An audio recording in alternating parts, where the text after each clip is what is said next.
Sir first day HP ఇన్నోవాక్స్ వేసినాం. అంతే. Fifth day ND kill వేసినాం sir. Okay.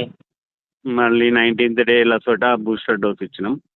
14th day Gumboro మేము ఇచ్చినాం. తర్వాత నెక్స్ట్ 3060 అది ఫీల్డ్ లో ప్రివెన్షన్ గా కలిపినాం. తర్వాత స్ప్రేలు డే బై డే చేసినాం. ఫార్మాలిన్ షెడ్ చుట్టూ డైలీ స్ప్రే చేయించినాం. ఏ వెహికల్ వచ్చినా కూడా ఫార్మాలిన్ స్ప్రే చేసి ఎంటర్ కానిచ్చినాం. మళ్ళీ మా సరౌండింగ్ లో ఎవరి దగ్గర కూడా ఫార్మ్స్ లో బర్డ్స్ లేవు.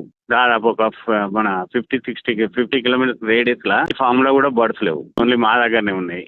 ఇవాళ ఏజ్ ఎంత అండి? ఇవాళ 28 days. 1.3 ఉంది సార్. అటాక్ అయిందని చెప్పింది కర్మాట్లా. ఓకే.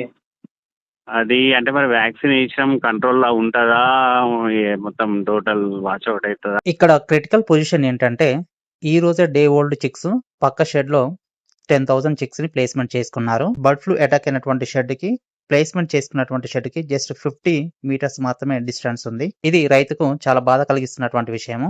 వ్యాక్సినేషన్ బయోసెక్యూరిటీ ప్రివెన్షన్ కోసం మాత్రమే. ఒకసారి ఫ్లూ అటాక్ అయిందంటే అది ఎట్టి పరిస్థితుల్లో కంట్రోల్కి రాదు. కంపల్సరీ 100% వాష్అవుట్ అవుతుంది షెడ్. ఇంత బయోసెక్యూరిటీ ఫాలో అయినా కూడా రావడానికి reason main vehicle. Feed vehicle వచ్చిన 2వ రోజే ఇది స్టార్ట్ అయిపోయింది. చాలా మంది farmers feed loading unloading charges చూసుకుంటారు, కానీ ఒకసారి ఫ్లూ అటాక్ అయిందంటే లక్షలలో మనం నష్టపోవాల్సి వస్తుంది. ఫీడ్ వెహికల్స్ ని డైరెక్ట్ గా షెడ్ లోకి అనుమతించకుండా వచ్చినటువంటి ఫీడ్ ని ఒక ట్రాక్టర్ ట్రాలీలోకి అన్లోడ్ చేసిన తర్వాత 24 గంటల నుంచి 48 గంటలు సన్ ఎక్స్పోజర్ కి కంపల్సరీ ఉంచిన తర్వాత డిస్ఇన్ఫెక్టెంట్ కెమికల్స్ ని స్ప్రే చేసిన తర్వాతనే లోపలికి అనుమతించాలి.